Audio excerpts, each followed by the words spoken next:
Olá pessoal, eu sou o Victor e nesse vídeo nós vamos construir mais uma ferramenta para lidar com problemas de grafos, que é o famoso Teorema de Mantel. O que me diz o Teorema de Mantel? Bom, imagina que você tem lá um certo número de vértices no grafo, né? Você está colocando arestas, etc. Uma hora você sabe que você vai formar um triângulo, né? Porque se tiver arestas demais, realmente você tem alguns triângulos, né? E você vai preencher as três arestas dele e você vai formar um triângulo. E eu gostaria de saber, dado um grafo que tem n vértices, qual o máximo possível de arestas que eu posso colocar nele, de modo que ele não tenha um triângulo, certo?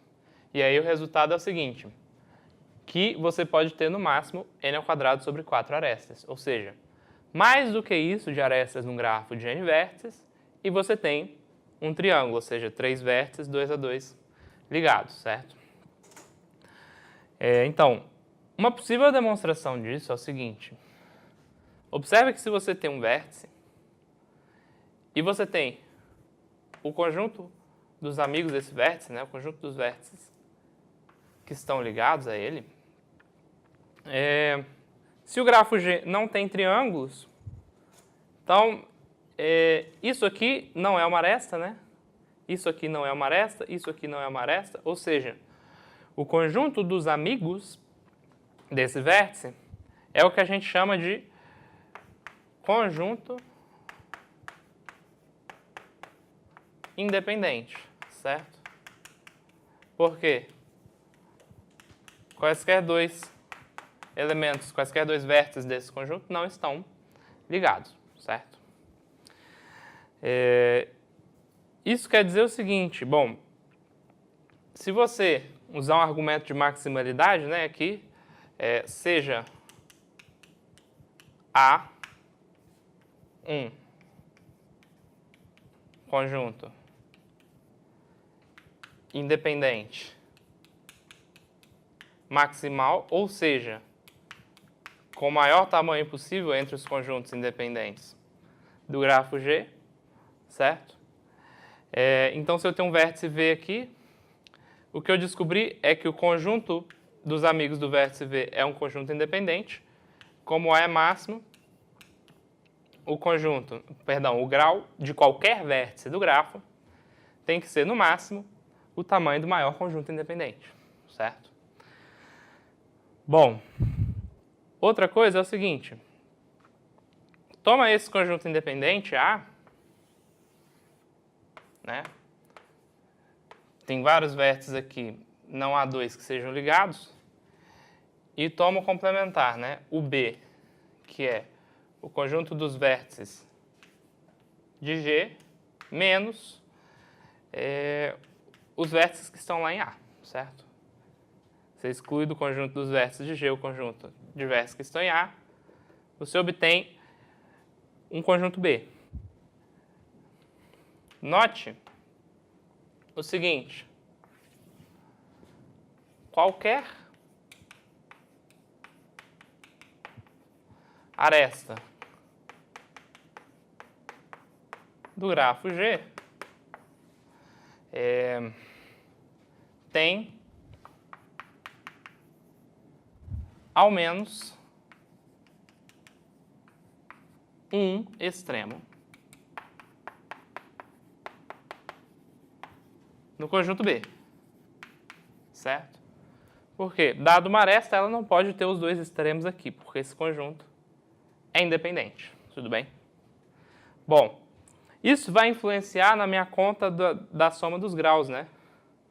Por quê?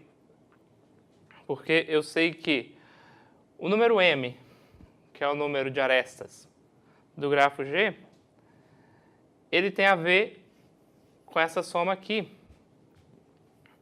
que é a soma dos graus de vértices que pertencem a B, né?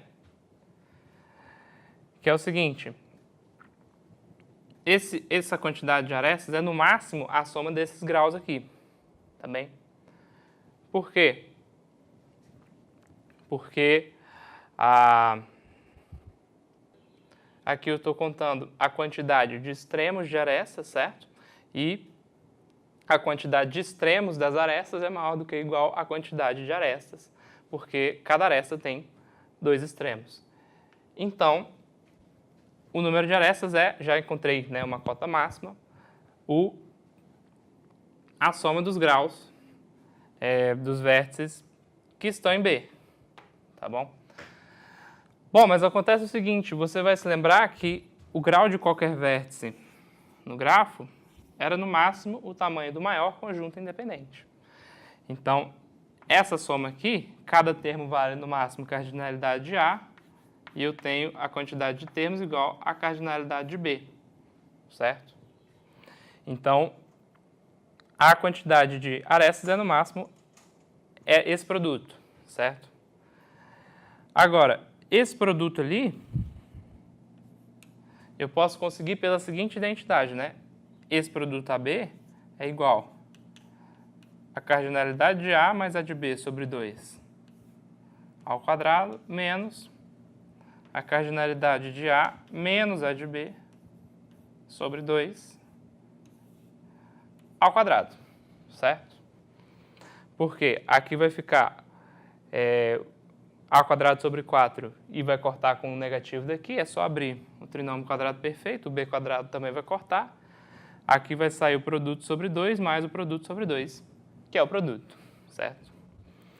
Isso é para comparar o seguinte, porque eu sei que a cardinalidade de A mais a de B é exatamente N, né? Porque os dois são disjuntos e a união deles é o grafo todo. Então, isso aqui é menor do que ou igual a esse termo sozinho, porque esse outro termo, eu estou subtraindo um termo que é não negativo, né? Ou seja, porque ele é um quadrado perfeito. Então, ele é menor do que ou igual a esse pedaço aqui, que é A mais B sobre 2 ao quadrado, que é o nosso N ao quadrado sobre 4, certo? Então, isso aí prova que se o grafo não tem triângulos, então ele tem no máximo N ao quadrado sobre 4 arestas. Aí você poderia se perguntar o seguinte, quando é que acontece a igualdade, né? Quando é que eu tenho, qual é a configuração do grafo em que eu tenho o máximo possível de arestas sem ter um triângulo, né? E aí, é o seguinte, bom, tem que acontecer igualdade nesse passo, certo? Que é onde a gente pôs um sinal de menor ou igual. Nesse passo, que a gente também pôs o sinal de menor ou igual. E tem que acontecer igualdade nesse passo, né? É claro o seguinte, nesse passo aqui não vai acontecer nunca a igualdade para n ímpar, né? Porque esse cardinalidade de A menos cardinalidade de B não poderia ser zero, porque senão o A seria igual a B, né? E aí o N seria A mais B, seria par. Então, para N ímpar, a igualdade, estritamente falando, não ocorre, né? Mas vamos pensar nesses outros termos aqui primeiro. Para acontecer a igualdade do M menor ou igual a soma dos vértices, dos graus dos vértices em B, significa que cada aresta tem exatamente um extremo naquele nosso conjunto B, né?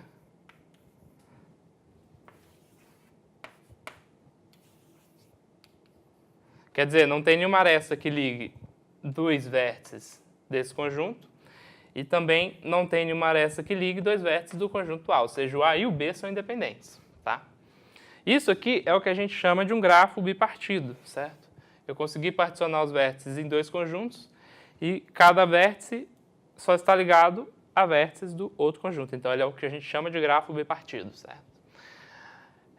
Além disso, para acontecer a igualdade, também tem que ter o seguinte, a igualdade aqui, né? Se vocês se lembram, essa desigualdade saía de que o grau de cada vértice era menor do que ou igual à cardinalidade de A. Então, tem que acontecer igualdade para todos eles, né? Então, todos os vértices em B, né, que esses aqui são os vértices em B, estão ligados a exatamente A pontos, ou seja, todos os vértices de B estão ligados a todos os vértices de A. Então, isso aqui já configura que G é bipartido e completo, certo? Então, G é bipartido e completo. Então, é essa a configuração para um grafo que tem o número máximo possível de arestas sem ter um triângulo. Então, aqui um exemplo de problema que nós podemos resolver com a aplicação desse teorema é o seguinte. Em um torneio participam 20 equipes. Qual é o mínimo de partidas para que, dadas quaisquer 3 equipes, 2 tenham jogado entre si? Bom, nós vamos imaginar a situação seguinte. Nós temos um grafo com 20 vértices, né? E aí é o seguinte, a gente liga 2 se esses 2 já jogaram, né?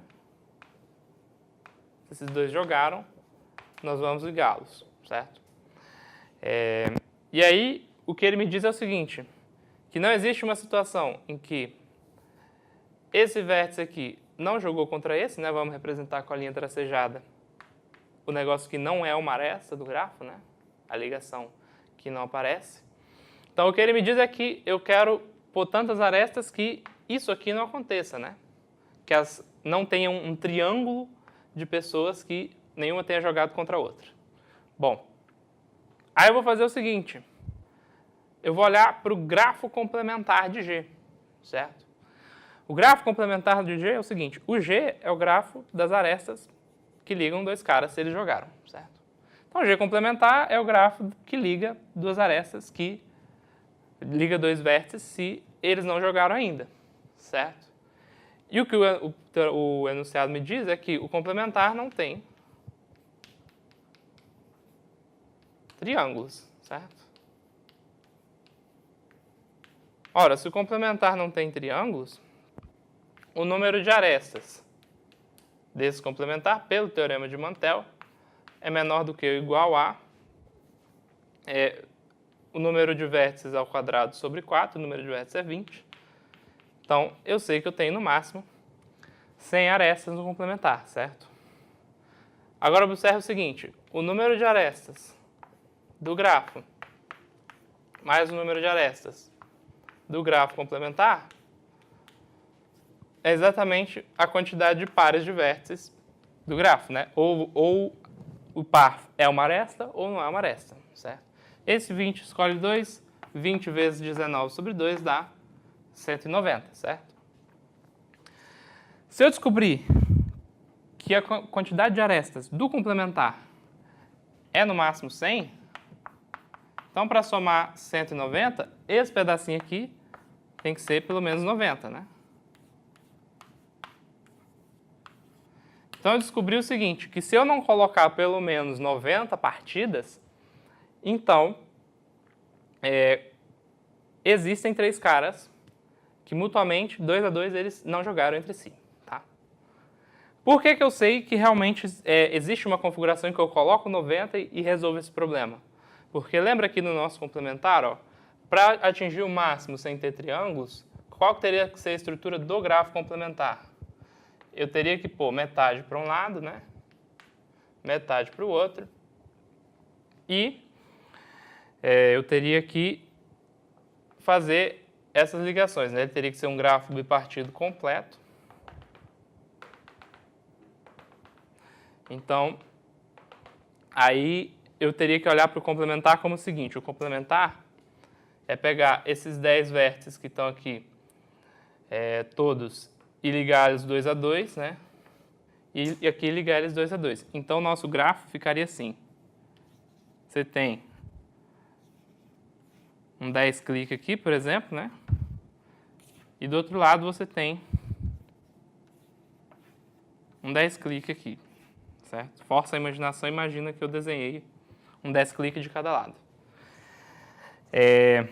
Esse 10 clique satisfaz a condição do problema, né? Porque se eu fizer um triângulo, eu tenho que pegar, pelo princípio da casa dos pombos, pelo menos 2 pontos que estão no mesmo clique e eles estão ligados, certo?